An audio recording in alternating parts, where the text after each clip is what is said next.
All right. This Friday. Bayern München versus RB Leipzig. RB Leipzig at home against Bayern München. The new final days of Nkunku, the Nkunku farewell tour begins. Before he goes to Chelsea. Before he goes to Chelsea with every other player available. Chelsea just signed another guy, right? Who did they just sign? They signed some Mudryk from Shakhtar Donetsk. Yes, they did. Donetsk. But they also signed Joao Felix. Well, they didn't sign him; they loaned him. Loaned him. They spent $12 million for a 6 months loan. He got red carded his first game. Got red carded. He's going to miss 3 games. He's going to get suspended 3 games. So this loan has now become even more expensive.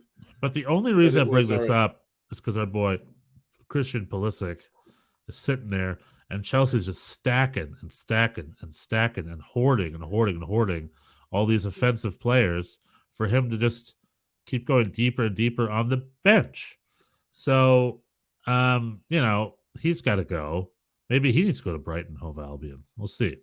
But anyway, we got Leipzig versus Bayern München. Tara Devi West. Leipzig, yes. I'm frustrated with Nkunku. He'll be another Timo, I'm sure. Oh yeah. You're frustrated with him leaving. Yeah, I mean, why would anyone go to? I mean, other than of course gazillions of pounds. I mean, that's the reason. Right. But why would anyone go to Chelsea right now? They seem like a complete mess. They're just panic buying everybody, competing, outbidding themselves and trying to. They're doing the Manchester United route. I believe they're doing the Manchester United route where they just spend and spend Man United and spend. From a few years ago. Yeah. Yeah, where they just spend and keep hiring and firing coaches and trying to just throw money at the wind, but all of it's failing. It seems like Chelsea's entering that route. I mean, their big decision to fire Tuchel and replace with Graham Potter was a bad decision, right? It was weird. Graham Potter was a pretty good coach, an English coach, but it was for a small club, and he was doing okay. He wasn't amazing. And they're just like, let's fire Tuchel and replace him with this guy right after we just spent $300 million signing Tuchel's players. It was weird. And it was because Tuchel didn't want to be on WhatsApp all the time, right? It was like it really came down to that, right? To some extent, that he was not as responsive to the. Yeah, I mean, I like Graham Potter. I think he'll figure it out, maybe, but I think just organizationally, they've just lost so much of their brain power. Everybody left, and now we have people have a lot of money, but not necessarily maybe a lot of savvy. I don't know. It's just you can't just buy everybody. It just takes time. It takes time to mold a team. People need to have confidence. People need to feel like they're wanted and they have a spot and they're I mean, Graham Potter Leipzig. Now. That's how Leipzig does it. That's why in the German Bundesliga, we don't just throw money at our problems because we don't have money to throw. Because there's not as much money to throw. Exactly. We live in a world where RB Leipzig and Borussia Dortmund are the 2 biggest clubs in Germany outside of Bayern München. But when Brighton calls, they're like, well, we can't compete with that. Brighton can offer more money. So, there's been a few news, excuse me. There's been a few transfer news where a small club, even Wout Weghorst, the biggest striker in the Bundesliga at the time, behind Lewandowski and Tall Blonde. What's up with me and names today? Erling Haaland. Burnley took him right out. We're like, you know what? We'll offer you more money than Wolfsburg. And it's like Wolfsburg is a big club backed by VW, but they just don't have the spending power that a Burnley had. So. Well, they also were in a transition period at the time, right? Like they were. But what I'm saying is, German clubs, they excel, but they depend entirely on their scouting network. Their scouting network is second to none. So, a Christopher Nkunku will come out of nowhere because they lost Timo Werner or whoever they lost, and all of a sudden he's now the best player in the Bundesliga. He was just waiting. So he's a great player. He is the key to Leipzig's success this season.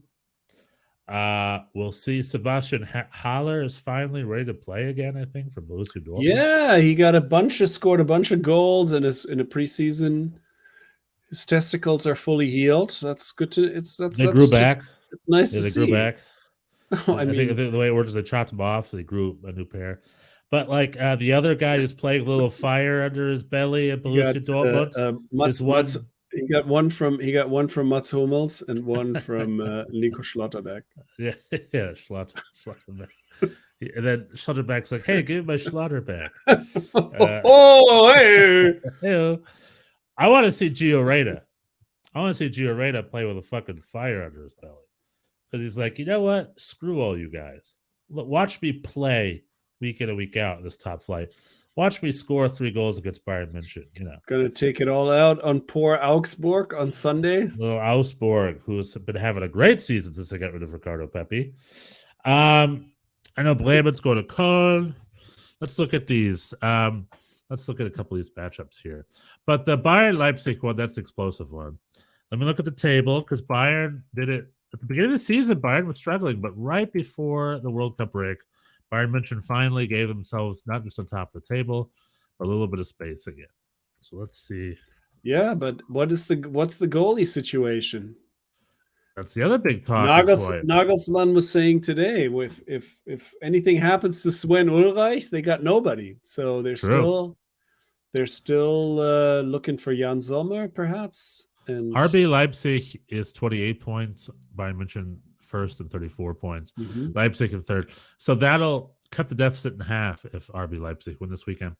The Bayern München goalkeeping situation is interesting.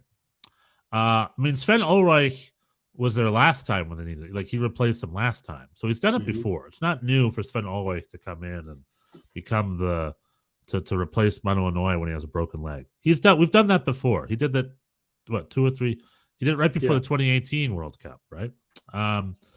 They have a great young goalkeeper, Alex Nübel, on loan that they got from Schalke, who's like the Schalke Wunderkind, on loan in Monaco, off in the desert. And he doesn't want to leave. I think he's like done with Bayern München. He didn't want to come back. He's like, I'm sticking in Monaco. Well, he's playing, right? He's yeah. And that's the if they problem. Called him, he'd be playing at Bayern München for the second half. But that's the problem with any of these. Once Neuer comes back, you're out of a job.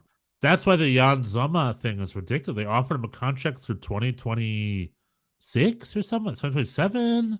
With a lot of money, and Jan Sommer's like, maybe. I'm like, Jan, you're going to sit on the bench the minute Manuel Neuer is back. So I don't understand why Jan Sommer would leave to go to Bayern München right now, other than a small loan. You know what I mean? Like, I don't know why he'd move to Bayern München. Go Tonya Harding on him and break his other leg when he returns. Yeah, that would be our recommendation. That's the point. By the way, Jan Sommer would be a great replacement. I love Jan Sommer. I'm glad he's great. Fantastic. I'm glad this past World Cup he's finally. But they should not be. Manuel Neuer and Jan Sommer should not be on the same team. No, just like Alexander Nübel should have gone to Bayern München. That was a weird thing.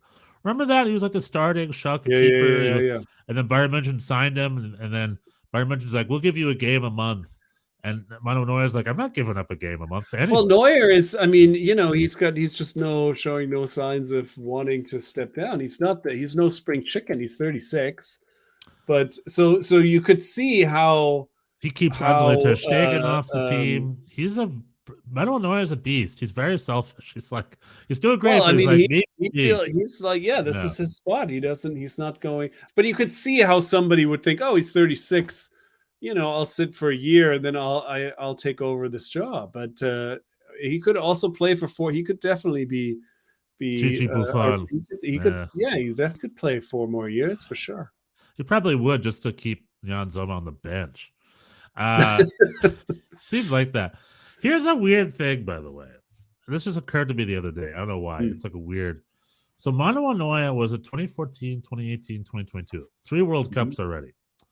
And 2 of them big failures under his captaincy. Only one of them went well, yeah. Only one of them went well, but when he wasn't captain, when he was young.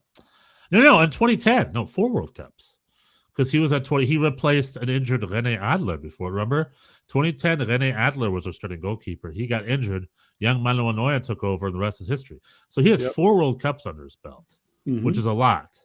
But how many World Cups did Oliver Kahn play for Germany, Bjorn? As a starter? Yeah.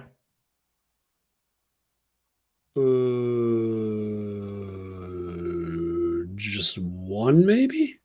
Just one, definitely. Yeah. Isn't that crazy? I just realized that. I'm like, Oliver Kahn's only been our goalkeeper for one tournament. Isn't that crazy? Well, he Kahn, had. I mean, he played 2 Euros and 1 World Cup. But he sat on the bench for a long time. He was on the bench in 94. He was on the bench in 98. And then he was on the bench in 06. Remember when Jens Lehmann took over? Right. He only had 1 World Cup. And he was the player of the tournament. It was an amazing World Cup. And they never gave him one again. They're like, you got your one. Well, traditionally, I mean, traditionally in Germany, there's lots of good keepers, and usually once you have the job, you don't lose the job. I mean, like we see with Manuel Neuer. Manuel Neuer did not have a good tournament in 2018, and you could have made the case that he should have lost his starting job after that, but he did not. You know, conservative country. We like to stick with the people. Yeah, but that's just crazy because Oliver Kahn, if you had to think of greatest German goalkeepers of all time, Oliver Kahn would be close to top of the list. He'd be up there.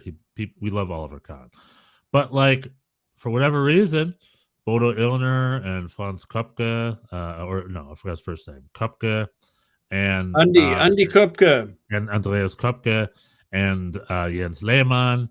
Seems like everybody wanted the other keepers instead for some reason. I mean, Bodo Illner is a good example because he was not, like he was not that clearly better than the people behind him. But then once he got picked, then that's just it. Once you got picked, he got picked. He also played at Real Madrid, which was exotic. Well, he played for Real Madrid for a long time. He started in Cologne. He started, and it was just like because Toni Schumacher was the national team. And then it was like, oh, I guess we'll just take the next guy from Malone because that's just. But even Schumacher got 2 tournaments. He was there, I think, in 82. Oh yeah, he was 80. Yeah, 82 and 86. Maybe even 3. Maybe at 78. I don't remember. Maybe you remember more about that than me. No, he was not the starter in 78. It was still Sepp Maier. Yeah, Sepp Maier. How many tournaments did he have? Sepp Maier, he had 3. I think he didn't. Right. I'm saying German goalkeepers. Because Köpke had 94 and 98, didn't they? They have some longevity. Yeah. Kahn is the only keeper. But Köpke also said Köpke deserved because he sat behind Bodo Illner for a while. And so, yeah, he had 2. And those didn't go well either. He wasn't super successful. Those were both. It's just very interesting that Oliver Kahn only had 1. You know what I mean? Isn't that weird? For German goalkeeper, and German goalkeepers are always great. And we always have a great German goalkeeper tradition.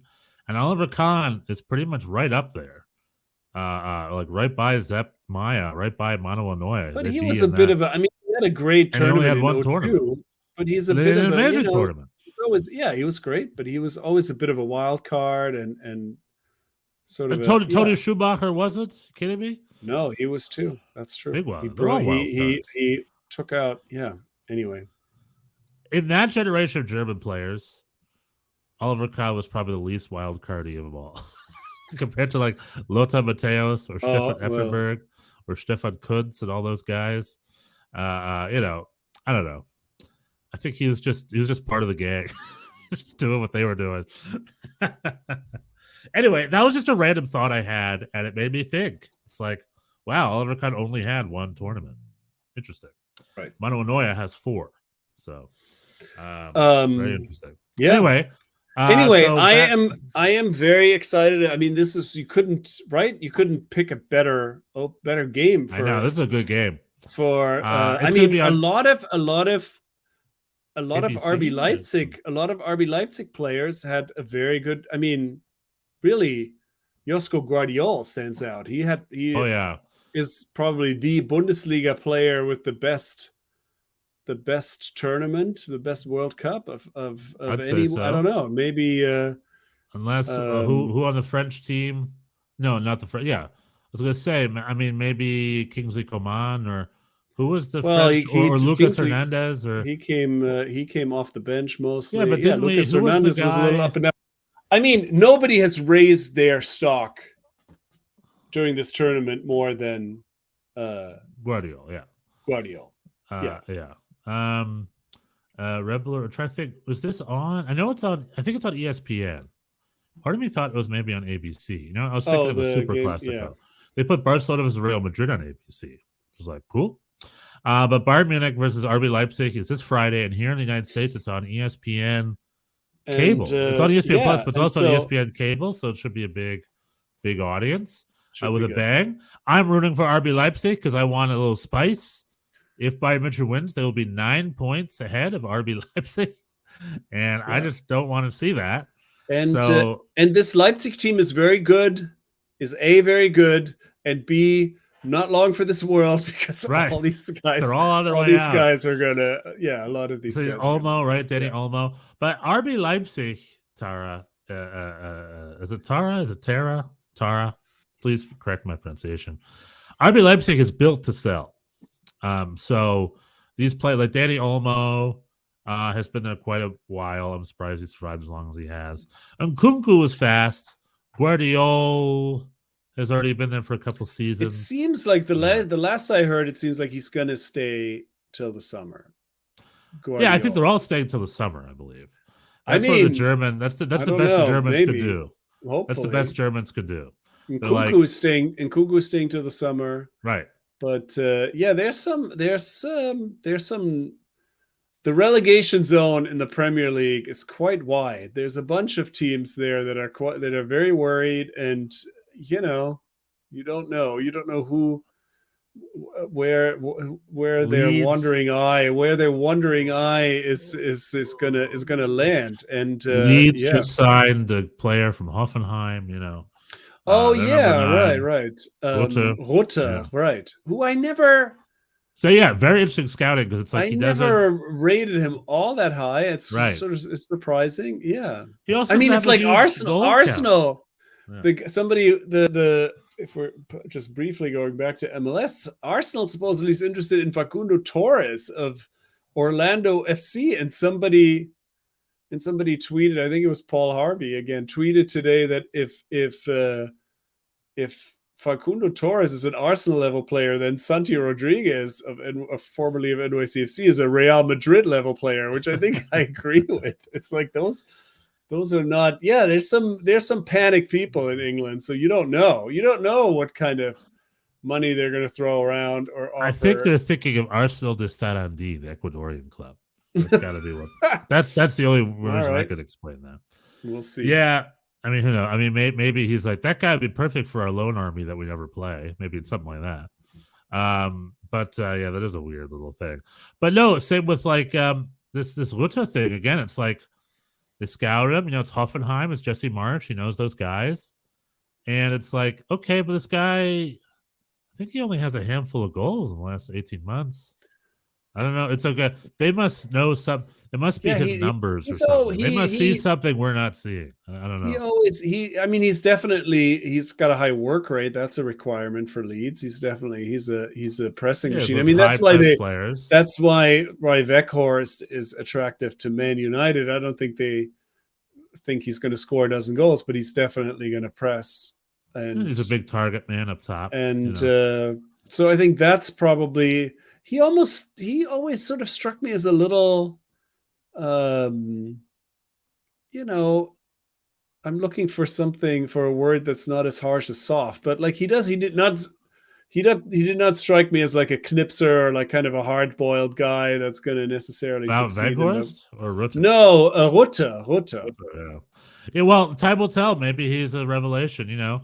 Germans have their eyes on Pascal Gross, who plays for Brighton. He's German, and every now and then he shows some great brilliance in the world's most competitive league. And we're a team in search of a number 9. You know what I mean? If we got Füllkrug forever. Füllkrug is crushing it. What's to say Pascal Gross wouldn't also crush it? I don't know. Yeah, there's definitely there are some openings. Mukoko is staying in Dortmund maybe now. There was also a lot of news surrounding him. A lot of I But he was think going what to Wrexham or something. I think there was now to He's Wrexham. going to Oh my Swansea. Swansea God. has more spending power than Borussia Dortmund. Yeah. Ryan Reynolds was personally picking him up. Um, Do your best to no, keep your players, please. yeah, At least another year. at least till the summer. Yeah. I mean, I am excited. I was pretty high on this Leipzig team before the World Cup, even higher on them now, and this is the matchup we want to see. Yeah, we love it. Tara, good luck with Leipzig on Friday. We're rooting for Leipzig. Just to make things interesting. And then we have Nkunku, they got Guardiola, they got a better goalkeeper now, maybe in Gulashi. Because Sven Ulreich will be in goal, and Sven Ulreich, especially when he's cold like this, is vulnerable. So go get him. Go punch that bear in the nose. Then on Saturday we have my team Bochum start with a 6-pointer right away. Can catapult themselves out of the relegation spot with a victory against Hertha Berlin if they can do it at home. Right, and Hertha Berlin, definition of vulnerability, because they are.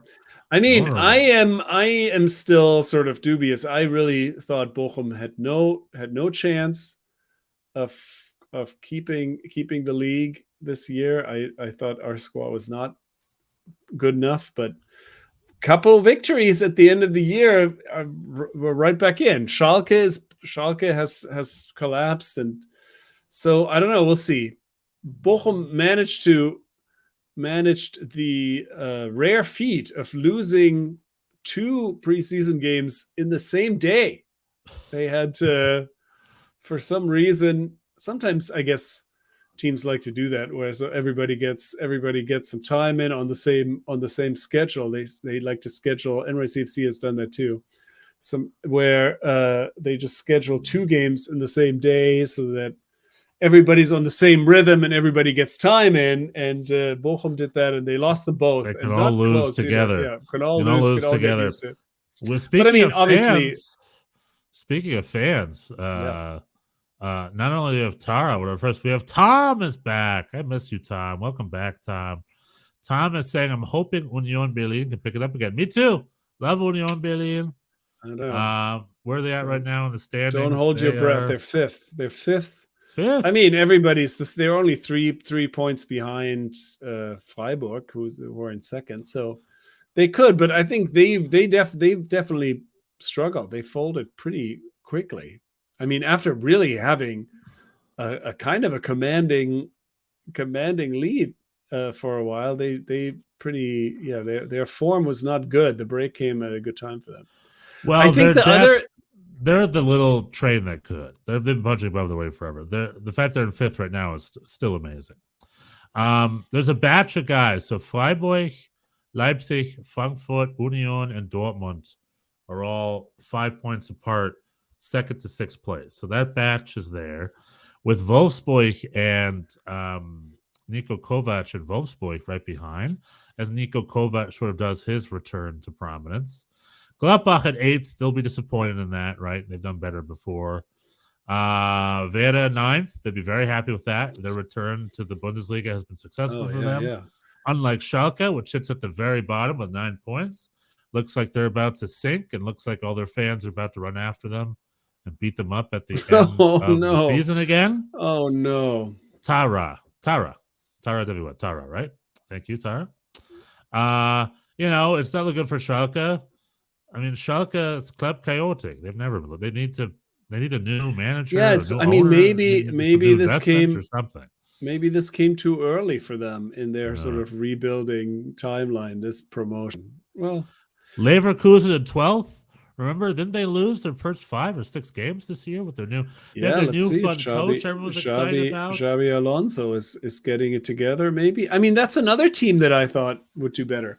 That's going to be that's the other game I'm looking out for this weekend on Sunday. Mönchengladbach against Leverkusen. I think those are 2 teams that feel like they've underachieved, and this is an immediate test to see, and also a derby. They are rivals, and that's going to be interesting to see who starts better in this new this new year. Tara Devi, It's don't not you it, think Leipzig has changed their target to win the Bundesliga? I hope so. I mean, they are most likely the if you told me what team's going to win the Bundesliga next that isn't Bayern München, I'd probably say RB Leipzig, right? They're probably yeah, the front runner of that. I thought, I mean, with Timo back and Marco Rose as coach, I definitely was high on them. They kind of started more slowly than I thought Right. they would. It took them a little while to get going. But yeah, I think a bunch of their guys are going to be full of confidence, and I mean, they're 6 points behind Bayern, so this is it. You know, if they win, then they're right in there. If they don't, I mean, obviously, we're not even halfway through, so nothing is going to be decided this weekend. But for Leipzig, a win would go a long way to maybe recalibrate their goals for this I'm season. rooting for Leipzig, but all season they've been disappointing me, honestly. And it's just because defensively, I think they're pretty frail, even with Guardiola. I don't know. I wish them the best. I hope they do well. But I've been watching the Konrad Bundesliga. We mentioned Nkunku. We did not mention Konrad Leine, who has signed a deal with Bayern for the summer. So there's a lot of this for it's now or never for this Leipzig team, because hopefully Timo Werner can find his groove back. Hopefully Timo Werner can get his groove back. Is he back? What is his injury situation? Is he good to go? How long was I have not kept up. 2-month injury or something? Timo Werner injury. He had a torn syndesmotic ligament and will be out for the rest of the year. Oh, he's not back. Oh, crap. No. Right. There's no more Timo Werner in there. Oh, crap. I can't believe I missed that. No Timo Werner. That doesn't help either. It's looking dire. He'll be next season's Nkunku replacement. Maybe. It's looking dire for Leipzig, but man, I hope they can do it. They lost Timo Werner. Bayern München lost Manuel Neuer. And that is probably a bigger loss, I would say. Tom, Leipzig need a draw at the very least to stay close, but truly a win. 100%. Yeah, I think if they want to nurse any title hopes, they need something out of this game for sure. My prediction is Bayern München will win 7-0. That's my prediction. Because in the history of the Bundesliga, that's how these things go. It's looking like, but Leipzig could just need to win. It'll be there. And then they'll destroy them, and they'll be like, season's over. Peace, and drop the mic and walk out. I'm joking. It's not going to be 7-0. Is it in München or in Leipzig? Leipzig at home, yeah. Okay, it's in Leipzig. Come on, Leipzig. Do it. Root for Leipzig. It's going to be like, it's still a Dave versus Goliath because Bayern München just in great shape. They're winning. They're playing. Granted, without Manuel Neuer, it might be a big hit for them. But Bayern München doesn't seem to be damaged by much. They've lost Neuer before. It didn't bother them then. So I don't think it's going to bother them much now, Will they get a new goalkeeper in? I don't know. I don't think so. I think they're just going to stick with Sven Ulreich, right? I don't know who else they would. And people had a pretty long break. I mean, the Premier League was so crazy how, basically they went right back into it. Went right back into it, and a lot of I'll say the Bundesliga players, but yeah, had a big break. Everybody should be pretty chill and ready to go. Maybe too chill. I think the Bundesliga break was maybe a little too long. It's too long. Yeah, I mean, shouldn't they have started maybe last weekend or something, or 2 weekends ago? It is wild. It's just regular winter break. It's been a long time for these teams. It's hard to.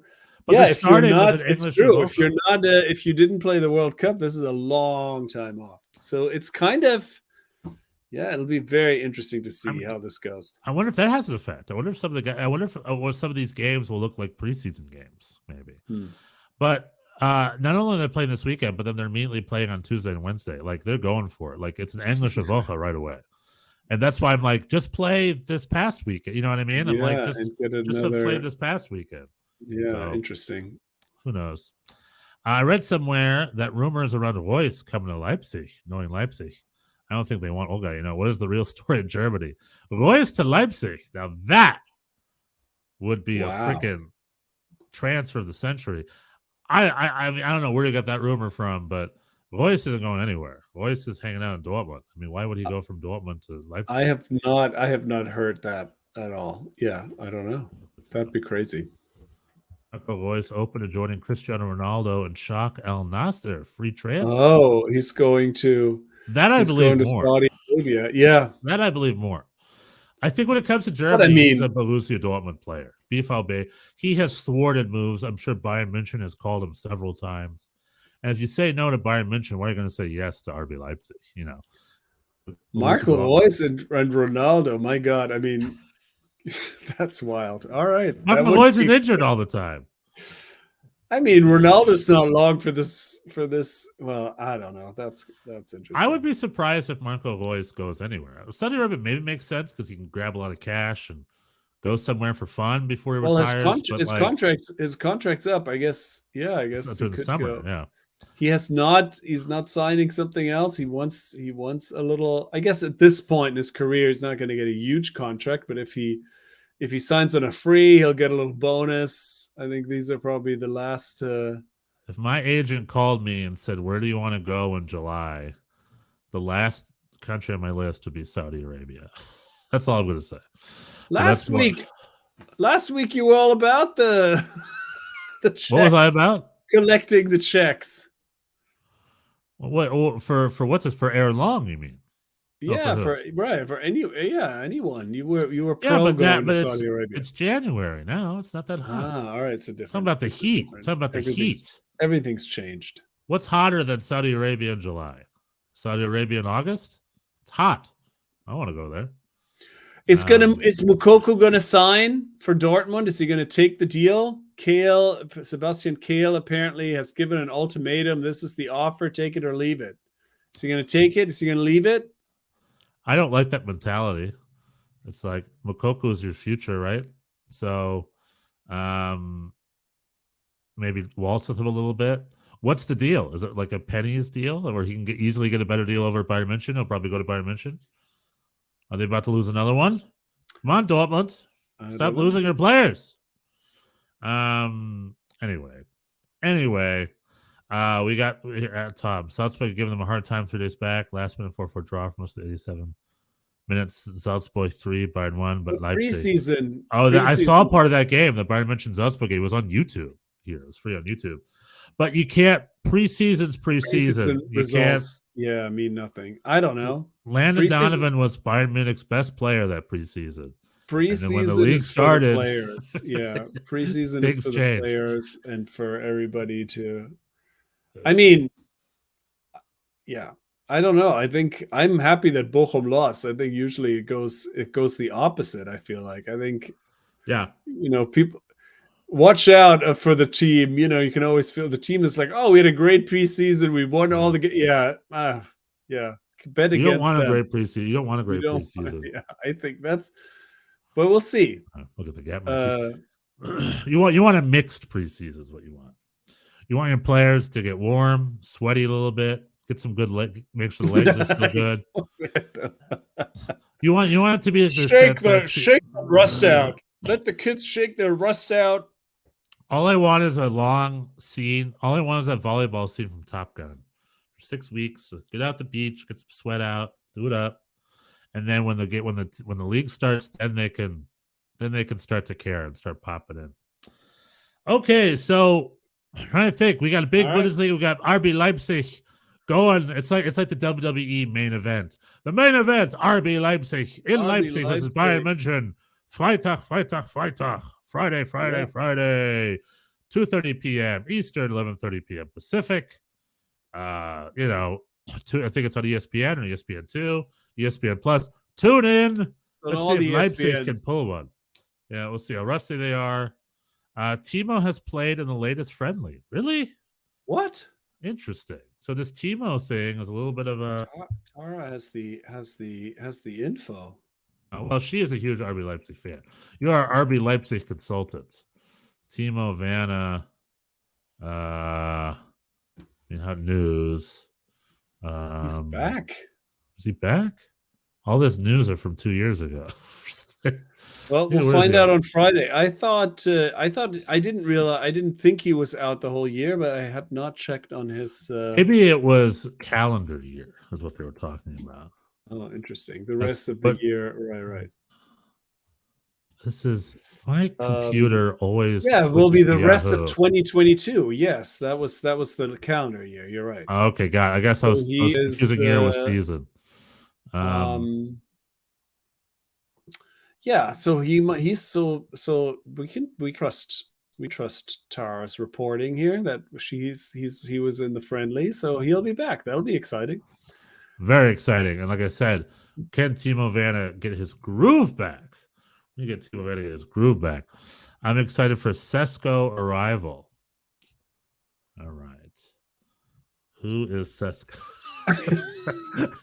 I'm gonna admit, I haven't been. You're the Red Bundesliga. Bulls. You're the Red Bulls guy. New York Red Bull guy. Let's see. Yeah, well, RB Leipzig. It's all one big. We don't get Sesko. We get. Here we go. Benjamin Sesko, a signing for the future. Benjamin Sesko to join RB Leipzig in 2020. RB Leipzig, I'm excited. Benjamin Sesko, 19-year-old from Salzburg, so from the brother. He was at Liefering, his youth Liefering is Austria's youth squad from Liefering. You go to Salzburg, from Salzburg, go to Leipzig. I love the fact that New York Red Bulls is not part of that system. We've given you Tyler Adams, and that's about it. Sesko won the domestic double, top scorer in the Austrian Cup with 5-goal game. Seems like this Sesko is sort of the next man up when it comes to when Nkunku goes to Chelsea, Sesko's coming up. Yeah. Tom says he's Slovenian. Tom said it was a terrible time for him at Chelsea. For Timo, he means, I think.